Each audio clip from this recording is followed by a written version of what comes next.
Bom, desde o início a gente aprendeu sobre as primeiras aulas, né? Foram focadas, né? Em jornalismo teórico, podcast teórico, aprendemos o que é investigar, como é que devemos fazer e fizemos alguns testes escritos.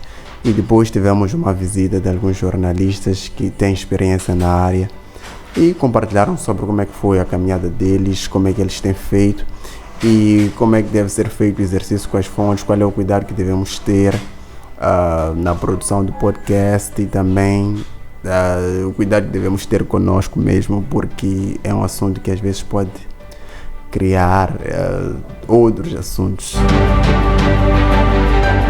Aprendemos a gravar, primeiro a ligar as câmeras, a ligar a mesa de som, a ligar as luzes, a posicionar as câmeras, a fazer os enquadramentos antes mesmo de começar a gravar e depois de testar o som, ver se o som é transmitido por todos os canais na mesa de som nesse caso, e também a apresentar o podcast, como é que deve ser feito, a escrita do roteiro e quantos minutos isso deve ter, também o processo de decupagem e edição e por aí vai. Aqui usamos uma mesa de som digital, eu aprendi a usar aquela um pouco analógica e também as câmeras aqui, as que eu usava são aquelas Sony 4K, aquelas maiores, essas são essas um pouco mais pequenas, e também o software de edição. Na verdade eu não sabia que podíamos usar o CapCut para fazer vídeos profissionais como tal.